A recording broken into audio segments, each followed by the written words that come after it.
Greetings and welcome to another River Radio Sports Central podcast alongside 103.5 ESPN's Matt Varney. I am Darren Kinnard, and Matty V, we are a little bit late. We had some things come up at the end of last week, but we've put the winter sports to bed, and it wrapped up with the Goreville Blackcats making the 1A state championship game and coming up just a bit short and bringing home that second-place trophy. Yeah, Southern Illinois teams, we're going to get over that hump eventually. It's a few too many times in the past recent years where we had boys teams specifically make it to that last game, and they just don't get over that hump. And, man, you feel for the Goreville Blackcats, especially because they're all great people, coaches and players alike. And I mean, you watch that game, and going into the fourth quarter, you're like, oh my gosh, it's gonna happen. We're gonna get a trophy, a first place trophy coming back to Southern Illinois, and it wasn't in the cards. But man, a great effort by the Blackcats all season long.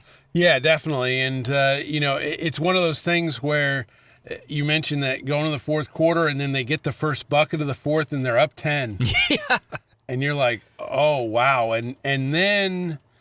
Marshall turned up the dial, and they were really good in the pressure. And talking to Zach Green afterwards, he said, "Look, we've seen athleticism, but not size. Right. We've seen size, but not athleticism." Yeah. They had both. Yeah, and that's a tough combination to beat when you've seen both, but not at the same time. It's a tough combination without a doubt.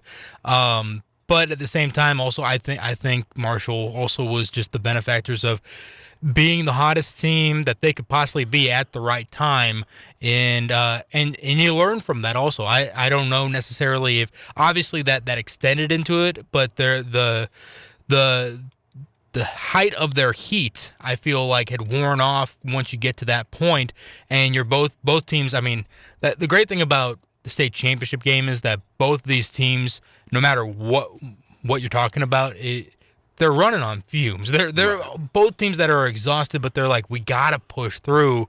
And Marshall was one of those teams that they hit fire at the right time, and during that time, they learned some things that were key, like being down by 10 in the fourth quarter. We got 7:30 left in the game. How are we gonna come back from this?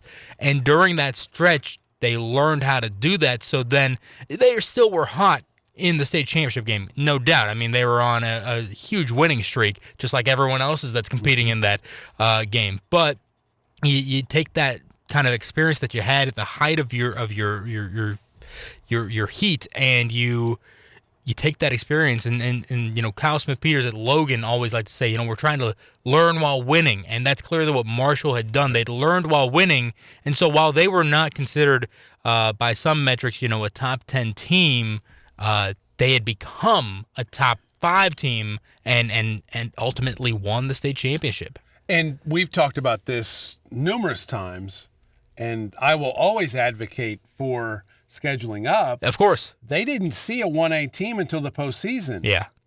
I mean, that plays a role. That makes a difference, and you consider where they play and the teams that they're seeing, so that when they see a Goreville, they're certainly not intimidated, but then at the same point, it's like, Goreville comes out and strikes. And it was back and forth. It was kind of a game of runs, and then Goreville had that run, and it looked like they took control, but then Marshall settled down. And, the talented sophomore, Darren Lay Jr., the coach's son, he was unbelievable. And he was almost a one-man wrecking crew.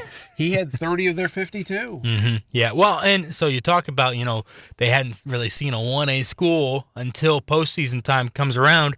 That's a double-edged sword, because 1A basketball is a totally different brand. And, of course, when we're talking about regions also, right. You have a different brand in Southern Illinois versus Central Illinois versus Chicago versus Northwestern Illinois. There's different brands all around, but 1A is a different brand than 2A, 3A, 4A basketball. And so you come in and you think, we're going to be playing like we always do, and all of a sudden a 1A team screeches you to a halt, and you are forced to play their brand, and all of a sudden you're on your back foot and just not ready to play that brand of basketball. So credit to them to being able to adjust right there. And it's just like Goreville said, it was just like Mr. Green said, we hadn't seen that combination. Marshall was able to kind of take that special formula, but their big thing was just constantly seeing better and better 1A schools throughout playing a brand of basketball that they hadn't for the first 30 or so games of the season, and they ended up proving that you're the best 1A team in the state this year. Yeah, and the other thing is that 1A is officiated differently, and so it is. And it kind of depends on what kind of crew you get. In up at state, it's kind of mix and match. They don't always just have certain guys that do certain crews that do 1A, and so in some ways that's an advantage if it's allowed to be more physical, if you've played that way all year. Yeah. But again, that wasn't that wasn't necessarily. It's just a factor, just one of the things you've got to adjust to. There's a lot of factors that go into it, obviously. But you're talking about the two teams that are competing for the state championship there. They're both prepared for what's coming. But it comes down to, and I mean, again, it was a neck and neck game there most of that game. But it came down to.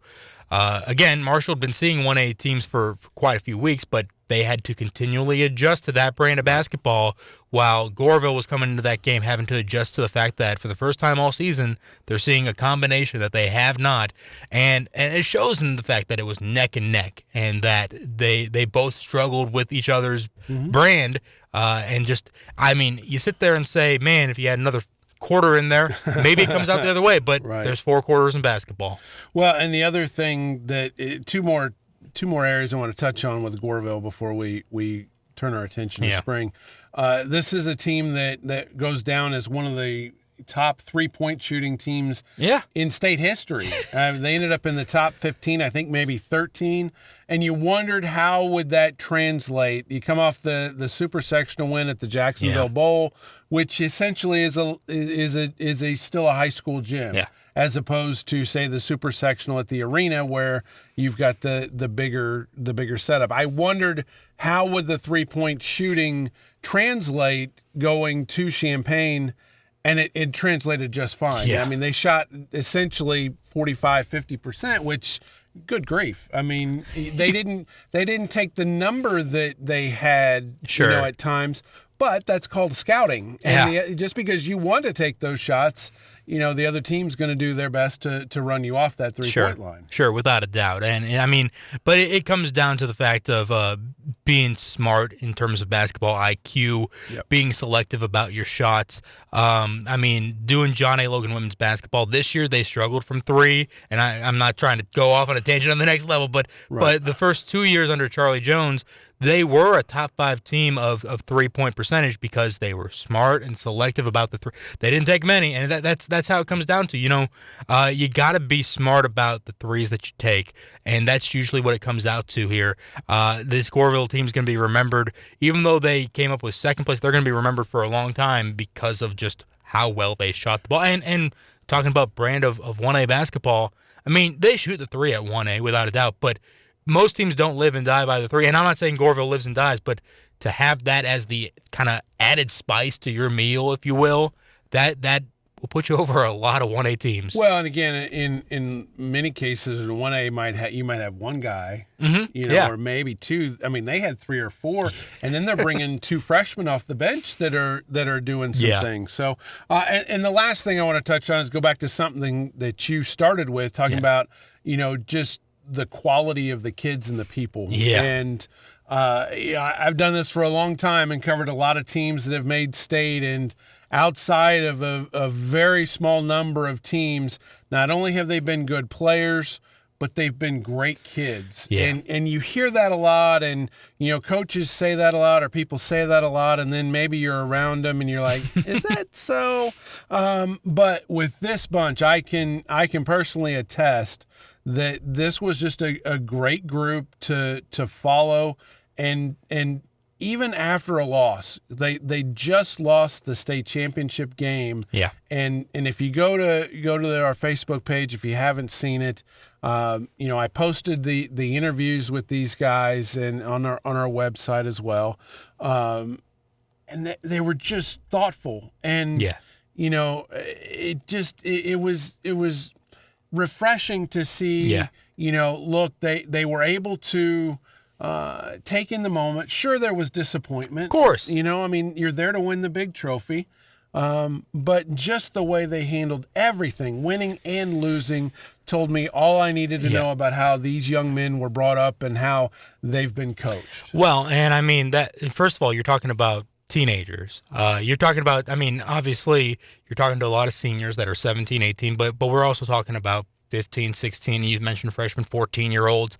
That I mean, you and I have covered not just high school, but we've covered college. You've covered beyond that as well. And just you talk about after a loss. I mean, talk about a loss in the regular season sometimes, and we see just how some players and coaches let the disappointment get to them in their answers when they're doing their required talk to the press moments, and to have kids that, I mean, honestly, they're less required than some of the other ones that you and I have done together, and to come in and be thoughtful and give you good answers to your questions.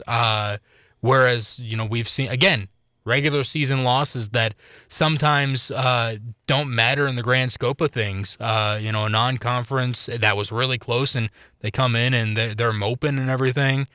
We've seen that happen. And so in an instance when you could forgive them for being kids and for them to show just how mature they are, it goes and speaks volumes. Well, and the other part of that is that if they would have gone out and Marshall would have run them by 30, and there would have been no doubt that, okay, well, they were clearly the better team. Yeah. And, sometimes those post games are easier because it's like, well, hey, we got here, but, I mean, they were right there on the doorstep, and so the disappointment it was there, and they, again, just the way they handled themselves with, again, we talked – some issues before the season, during the season, and it's win with class and lose with dignity. Yes. And they were all about that. And again, so hats off to the Goreville Blackcats on a great season, and Coach Tripp and his staff, their first trip to the state championship game. He talked about. I mean.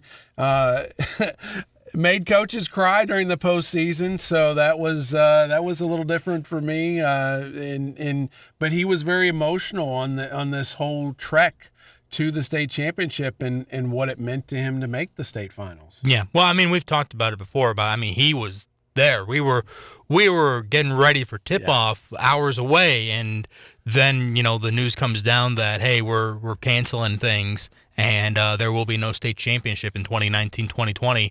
And that broke everybody's heart. I mean, Murfreesboro didn't make it, but I know Jaquan Jackson was there getting ready for the three-point contest, and so that broke my heart for him because it was one of those things that was like, this kid could go and do it. He was that type of shooter. But also for Goreville, it was like, we're getting ready. We're on the floor. We're warming up, and then all of a sudden, get back on the bus. So it was one of those things that, especially for Coach Tripp, of like, I've been here, but I can't say that I've been here. And so now that he's been there and he's been able to show as a coach what he's able to do, but also what his community is able to. I mean, to be on that showcase, that platform, that's the biggest that you're going to be able to really elevate to in high school basketball. So it goes to show a lot. And so anyone that didn't know anything about Goreville now knows quite a lot about Goreville. Just in the other state championship games, Peoria Emanuel won the 2A game, beating Quincy Notre Dame 60-55. Of course, Quincy Notre Dame was the representative out of the SIU Super Sectional for some reason. In 3A, East St. Louis wins the championship, beating Deerfield 52-46. And it was Chicago Marist beating Bennett Academy 44-28. And a couple postscripts on the big school stuff. Number one, East St. Louis winning the state championship in 3A. I don't think anybody was surprised by that. No. But then you see Marist win 4A.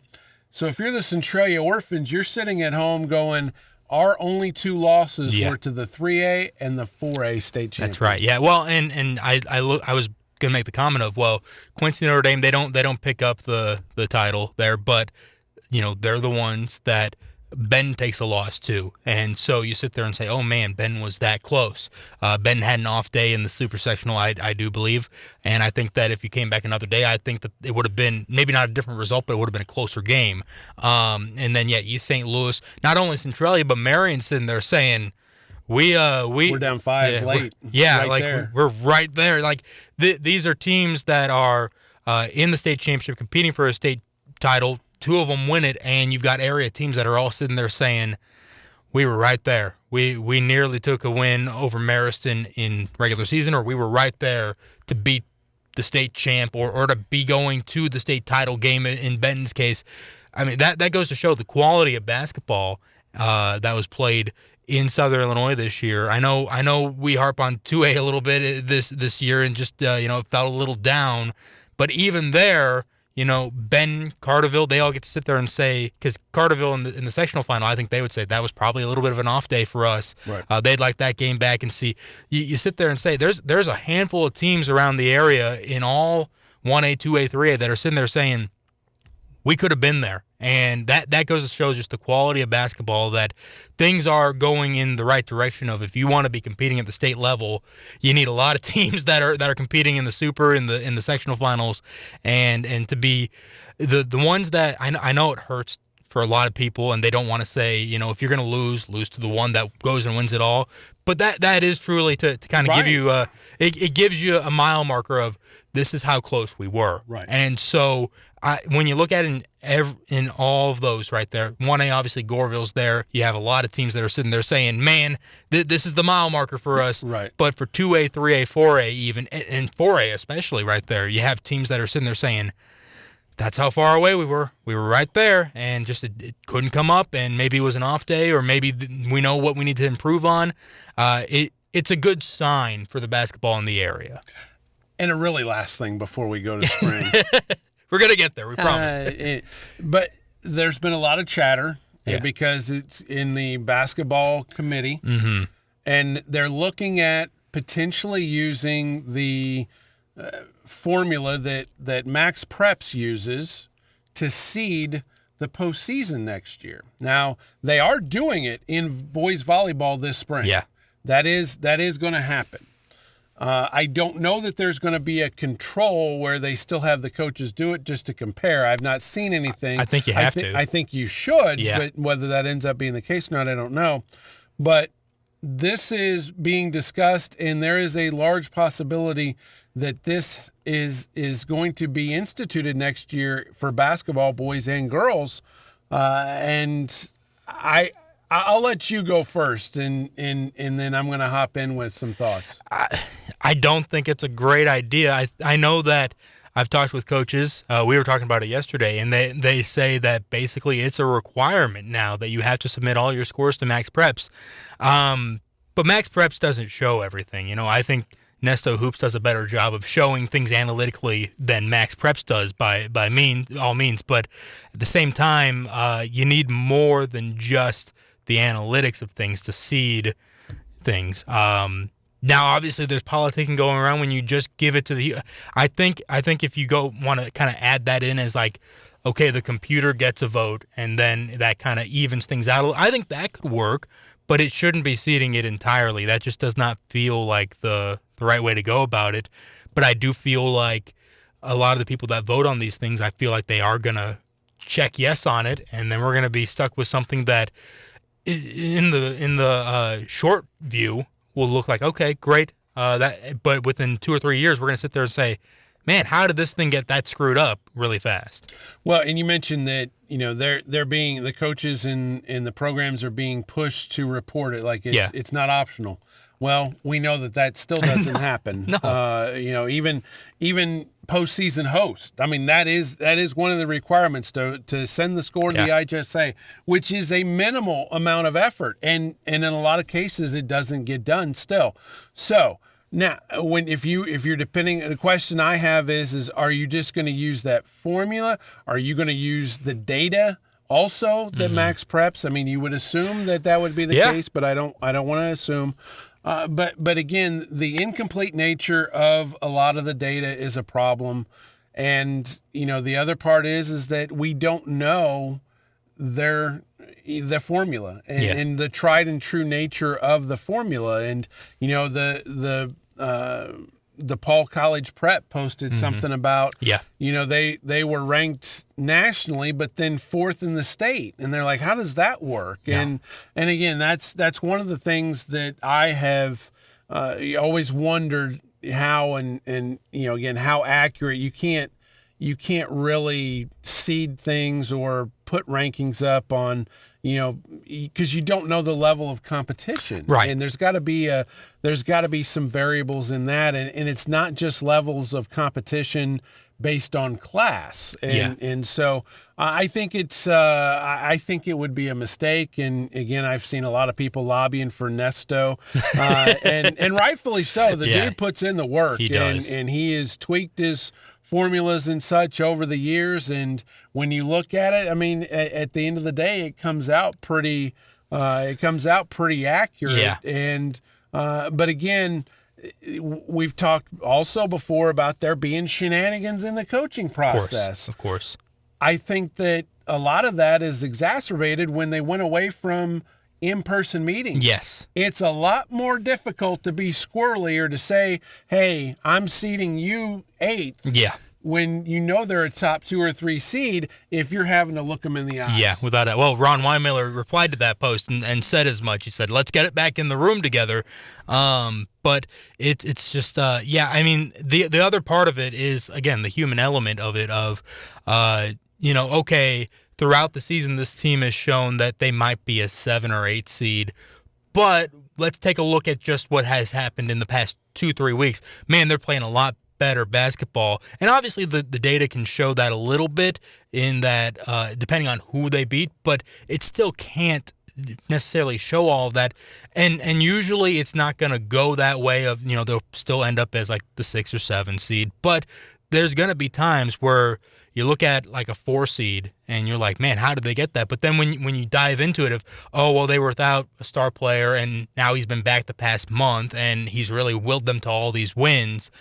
There's a lot that goes into it that if you just look at numbers, it's not going to be seeded correctly. And I think a lot of people know that. It'll be a little disingenuous and you can kind of just shrug your shoulders and just be like, okay, yeah, I guess that makes sense. But part of the whole purpose of the regular season and the intrigue of the pairings coming out is because, where's so-and-so gonna end up? Right. And I know we don't need that, but it's part of basketball season. I would hate to lose that part.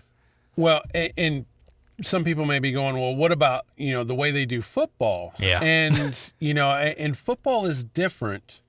It is. In the way that they've got a system. It's not, again, I don't think it's not a perfect system by any stretch of the imagination, but it takes away any of the emotion. It is just flat numbers.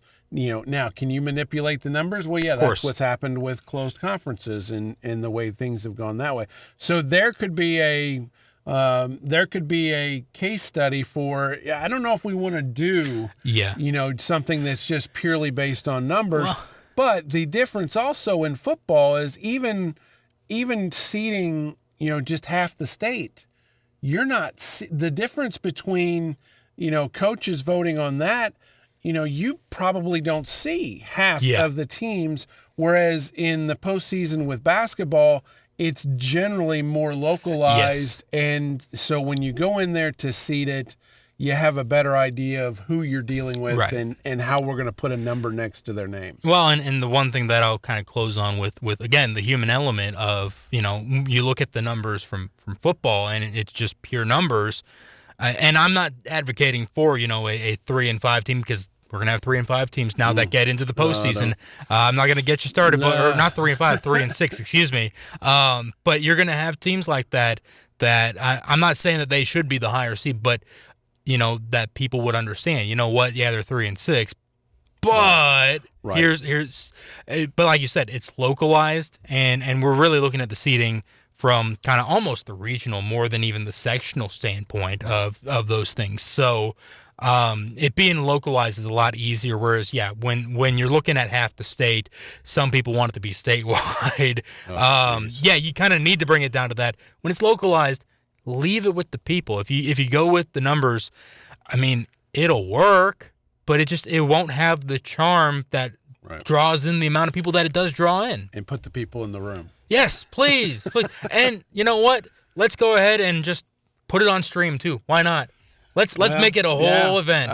The technology is there. It is. That's for sure. I understand why they want to keep it secret, but you know what?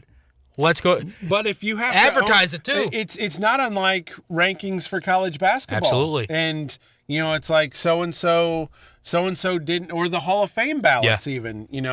Look, if you're not going to leave a guy, or if you're going to leave a guy off the ballot, or you're going to leave a team out of the top 25. If you got the responsibility of voting, you should stand by it. Same thing goes for seating. I'll put it out there right now for all the coaches that are out there. If we want to do it, if we want to make a show, just don't schedule any games that day, and I'll be there, and we'll do a whole production, okay? We'll make it happen. Me and Dave McKenzie, we'll make it happen, but you got to be willing to do it. And I'm guaranteeing that they aren't. There would be some that would be like, yeah, fine, bring it. And then there would be a lot of like, nah. Maybe not. We're not going to do that. All right, now on to spring. And so the calendar, we are here in late March. Baseball, softball, girls soccer, boys tennis, and track and field are underway. Track and field, a lot just are getting outside this week for the first time. For competitions and stuff. Again, baseball and softball. Baseball last week was the first week of it, and the first 2 days were atrocious weather-wise. Yes, it was. Things have kind of straightened out, and teams have been getting a lot of games in. And this weekend, we've got a big softball event over at Oasis, the Border Wars Classic. You've got several high-quality area teams. You got several teams from the state, and you've got several Kentucky teams up here, and they're going to be playing from Friday 3 o'clock until Saturday 9 or 10 o'clock, and they're going to be using all 4 fields at a time. And so there's going to be a set of 12 games on Friday and then 20 more on Saturday. And we're talking, these are high quality teams coming to play. Yes, it's going to be kind of, for a lot of teams, their first litmus test. I remember last year, the Border Wars, some of the strong teams that went on to sectional finals and super sectionals even, they looked back on this weekend and said, I remember listening to some post games and saying, that Border Wars event that we went to, it was it really helped us prepare for this moment. We were able to draw from this experience to prepare for it. So it's a great time. And I mean, the great thing is that I know baseball, softball, it's a little bit different, but still, it's like if we don't have to see that team. Because we could see them in the postseason. If we don't have to, I'd rather not. So this is a great experience of you get to play against a team that's going to be very good, and you don't have to worry about seeing them in the postseason. Right. And honestly, this is a format that I would love to see, some during basketball. Sure. We have these shootouts, have the area teams facing somebody from outside of the area. And again, we all love to see the matchups, of great teams. Don't get me wrong. And Goreville, Lawrenceville comes to mind. But then they turn around 3 weeks later and they're playing at State. And so, but anyway, just again, Carterville is going to be playing East Peoria. And the rankings were from the ICA, and they were preseason rankings. So, be what they are. But they play East Peoria Friday, and that's a team that was ranked in the top 10 in 3A. And then they come back and play Lincoln Way West, who was 5th in the 4A poll. And then they come back on Saturday to play Livingston out of Kentucky. And so, just the ability to get 3 quality games like that, you're going to see Anna Jonesboro, you're going to see Marion, Murfreesboro, Carbondale, Johnston City, Redbuds coming in, who's a quality team as well, just from outside the immediate area. So there is going to be some big-time softball this weekend at Oasis. Yeah, and I mean, I haven't been able to get out to a game, but just especially on the softball side, man, there's been some really exciting ball played in the past 2 weeks. I mean, we're going to talk about them a lot, but Carterville, man, those Lady Lions are looking like they might be the best that they've been in the past 5 years, and that's saying something right there. But, I mean, specifically, Cadence Phillips, of course, looking great, and then Darren Ford saying, hey, remember me? I was the ace 2 years ago. Now I'm basically the ace closer. I know they're going to flip-flop, but she's had some massive saves already, and they've got some youngins that are looking just as good as the veterans. Carterville's looking great. Anna Jonesboro's looking great early on. Just the softball right now is looking fantastic. you're going to want to see some softball right now if you're an area fan of anything on the diamond. And again, the way this is set up is there's going to be 4 games being played at the same time. Yeah. So if you don't have a team allegiance or your team's not playing, you have the ability to go Wander. see some other teams. Waltonville, Cesar-Valere, looking through the list. They're pretty good. Darren is also in there, and so and then you've got Kentucky teams. McCracken County is always a powerful team. Trigg County, Paducah-Tillman, Livingston. Marshall County is here, and then again more teams from outside. Even the region. We do have Waterloo, but then also Washington's coming down, and we mentioned East Peoria, and those are Central Illinois 3A powers coming to town. Well, I'm just looking over here also, and I'm seeing one that Marion fans are probably going to be loving, Metamora Marion. I mean, I know Metamora is kind of on the gridiron a big rival. I know they haven't met recently too much, but I know that there's been a lot of history in that. But really, when it comes down to it, once you have a little bit of history in one sport, all of a sudden that history goes on over into every other sport. And, we're seeing them, huh? I'm coming out and I'm rooting for my team, that's for sure. And in those preseason rankings, I mean, Metamora and Marion are both in the top 20, and Metamora came in at 14, Marion 19. So you get an idea of again, Washington was 9, East Peoria 8. It's going to be a great week. Again, just some high-quality softball to boot there. And so, again, the spring is so weather-dependent. And when the weather's nice, there's going to be a bunch of games. And in baseball, any baseball or softball, you overschedule because you're going to lose some games. Yeah. But then when you don't, if you don't have a ton of pitching, it can be a problem by the time you get to the third or fourth round of games in the week. I remember there was a time in April last year where I think we had like a week and a half of just a flood, basically. And so we had, I think, one episode where we were just like, what are we going to talk about? We found a way. But we always do. Then, the next week we were like, there's too many games, because it was like, now it's time to start making things up, because in the time that we had last talked, it was like, hey, well, now it's dried up and we're ready to go, and we had 10 days of no games, and so now we need to get everything in, and there's a lot of double headers in that time, but we learned a lot about a lot of teams in those 2 weeks, basically. Well, in the spring is it feels like the basketball season is so long. It is. And it feels like the spring is so compacted. Yeah. And some of that is just the fact that the weather is so dicey at times, and and you think about that's the weather here. You think about what about all these teams from the north, and that's why you see a lot of these schools come down on their spring breaks and play our area teams. Like Crystal Lake South has played Mount Vernon and Harrisburg the last 2 days in baseball, and there's Warren Township. I mean, you just see a lot of bigger schools that we don't normally see, but they're taking their spring break and they're coming here to play. Well, I mean, growing up in Bloomington, even, it just coming to Southern Illinois, now that I've been here for close to a decade, I'm used to it, but it was a bit of a shell shock of being like, the weather is way different and only 3.5 hours away from where I grew up.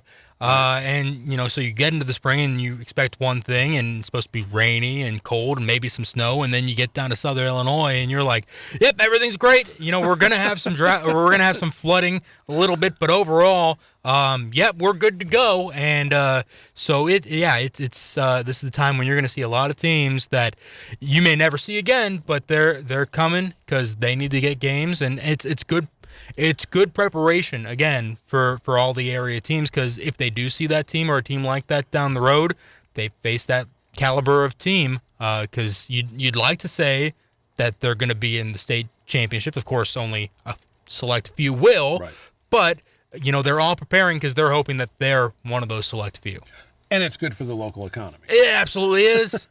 And I mean, that with all the stuff that the Oasis grounds is now, the economy is just going to keep going well because we've prepared for these type of moments. And the other thing that I think that it also helps is there are multiple fields, not just Oasis. Multiple schools have turf fields. So that helps. If there is rain it's, there's the potential to avoid a complete washout and still be able to get that game in. Whereas in past years, if they come down, there's been a lot of games at Mountain Dew Park or Rent One before that. But other than that, if you're just scheduled to play at somebody that's just got a grass field, you may not get it in, but we're blessed with a bunch of turf baseball and softball fields. And I mean, that's a credit to communities and ADs specifically of trying to get that done. I mean, recently we've seen a lot of the grass fields in football kind of go away because they've been like, we got to get these turf fields on the football field as well. But knowing how baseball and softball are, again, being here for almost a decade now, by the time that I came to Southern Illinois and graced everyone with my presence, they'd already kind of been installed because that's the way it is. But then they were like, well, if we can do it for this, we probably should do it for all the other outdoor sports. Right. So a credit to the community and the ADs and the people that are handling those projects. I know a few people that are in that industry that are that actually used to work in this very building that are like, hey, let's try to help the community out, and have taken on projects around Southern Illinois to make sure, and people have been able to round up the funds and make it happen. And it's great that Southern Illinois has so many turf fields now. And so many games to watch. Yes. As long as the weather cooperates. Right. Well, that's going to do it for this edition of the River Radio Sports Central podcast. For Matty V, I'm Darren Kinnard. Thanks for joining us, and we'll see you again next time.